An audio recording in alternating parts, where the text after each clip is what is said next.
अस्सलामुअलैकुम नाज़रीन, क्रिकेट की ताज़ा तरीन अपडेट हासिल करने के लिए मेरे चैनल को सब्सक्राइब कर लें। रिजवान और हारिस पाकिस्तान की वनडे और टी20 कप्तानी के सर फहरिस्त ओहदेदार हैं। मोहम्मद रिजवान वनडे में पाकिस्तान की क़यादत करेंगे, जबकि मोहम्मद हारिस को टी20 की कप्तानी के लिए गौर किया जा रहा है। बाबर आजम के पाकिस्तान की कप्तानी से मुस्तफ़ा होने के बाद ओडीआई विकेट कीपर बल्लेबाज मोहम्मद रिजवान वनडे इंटरनेशनल की कप्तानी के लिए मजबूत उम्मीदवार के तौर पर सामने आए। टी20 फॉर्मेट के नौजवान क्रिकेटर मोहम्मद हारिस के लिए ज़ेर गौर लाया जा सकता है।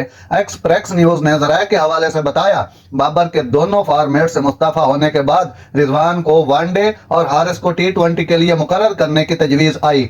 हेड कोच गैरी क्रिस्टन ने बाबर को वनडे टीम की क़यादत जारी रखने की सिफारिश की थी, लेकिन टी20 वर्ल्ड कप के बाद अपनी रिपोर्ट में टी20 की कप्तानी से अलग हो गए थे। गैरी क्रिस्टन ने टी20 फॉर्मेट में नौजवान टैलेंट को परवान चढ़ाने के लिए अपनी तरजीह का इजहार करते हुए हारिस को क़यादत के लिए मुमकिना इंतखाब करार दिया। ताहम मोहम्मद हारिस की तकर्री के हवाले से हतमी फैसला सिलेक्टर और बोर्ड से मशावरत के बाद किया जाएगा। नाज़रीन, ऐसी बर वक्त खबरें सुनने के लिए मेरे चैनल को सब्सक्राइब कर लें। अल्लाह हाफिज।